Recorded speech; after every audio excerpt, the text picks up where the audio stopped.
திமுகவை அழிப்பேன்னு சொல்லிட்டு திமுகவை ஆரம்பிச்ச அண்ணாவே கொள்கை தலைவரா இருக்கிறது எவ்வளவு வேடிக்கையா இருக்கு. திமுகவை தொடங்கியவர் தலைவரா பேசிட்டு அவர் தொடங்கிய கட்சியை அழிப்பேன்னு பேசிட்டு இருந்தா இது எப்படி இருக்குது? அதுக்கு என்ன பண்றீங்க? நாம் தமிழர் கட்சி மேல பலருக்கு விமர்சனம் இருக்கு.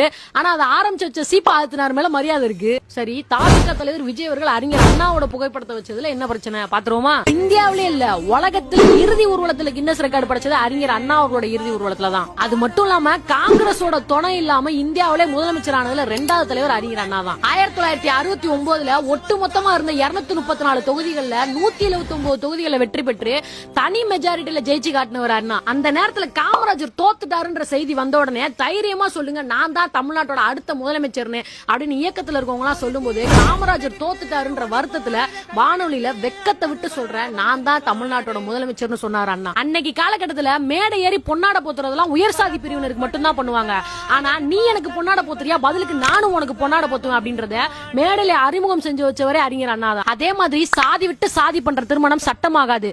ஆனா முதல் முறையா புரோகிதர் இல்லாத திருமணத்தை சுயமரியாதை திருமணத்தை சட்டமாக்குனவர் அறிஞர் அண்ணா. 1949 பெரியாரோட முரண்பட்டு திராவிட முன்னேற்ற கழகம்ன்ற கட்சி ஆரம்பிச்சாலும் இந்த கட்சிக்கு தலைவர் என்னைக்குமே பெரியார் தான். தலைவர் நாற்காலியை எப்பவுமே காலியாவே வச்சிருப்போம்னு பொதுச் செயலாளரா பதவி ஏத்துக்கிட்டாரு அறிஞர் அண்ணா. 12 வருஷமா ஒவ்வொரு மேடை ஏறி அண்ணாதுரை விமர்சிச்சிருக்கேன். ஆனா அவர் ஜெயிச்ச உடனே முதல் முறையா என்ன வந்து பார்க்கும்போது ரொம்ப வெக்கப்பட்டு போயிட்டேன்னு சொன்னாரு பெரியார். 1956 தியாகி சங்கர்லிங்கனார் மெட்ராஸ் பிரசிடென்சிக்கு தமிழ்நாடுன்ற பேர் வைக்கணும்ன்ற கோரிக்கையோட சேர்த்து மொத்தம் 12 கோரிக்கையை முன் வச்சு 2.5 மாசம் உண்ணாவிரதம் இருந்து இறந்து போனாரு. சூளக்கரை மேட்டுல ஆரம்பிச்ச போராட்டம் மதுரை தத்தநேரி இடுகாட்டுல வந்து முடிஞ்சிச்சு. ஒரு மாநிலத்துக்கு பேர் வைக்கிறது, எல்லை விரிவாக்கம் பண்றது, பாகத்தை பிரிக்கிறது இதெல்லாம் மத்திய அரசு சம்பந்தப்பட்டதுன்னு அவரோட கோரிக்கையை நிராகரிச்சிருச்சு அன்னைக்கு இருந்த காங்கிரஸ் அரசாங்கம். ஆனா 1969 முதலமைச்சர் ஆன உடனே அண்ணா செஞ்ச வேலை மெட்ராஸ் பிரசிடென்சியை தமிழ்நாடுன்னு பேர் மாத்தினாரு. வீடு வீடா காசுக்கு இல்ல சோத்துக்கு யாசம் கேட்டு நின்ன தமிழ் மக்களோட சுயமரியாதைய அங்க காக்க நினைச்சு படியரிசி திட்டத்தை அறிமுகம் செஞ்சு வச்சு பசியையும் பட்டினியும் போக்குனவர் அறிஞர் அண்ணா. திமுகவை அழிக்கணும்னு சொல்லிட்டு அண்ணாவோட புகைப்படத்தை வச்சிருக்காரு விமர்சிக்கிறீங்களே, அப்படிப்பட்ட அண்ணாவுக்கு அறிஞர்ன்ற பட்டம் கொடுத்ததே நீங்க தமிழ் தேசிய தலைவர்கள் ஒருத்தரா கருதுற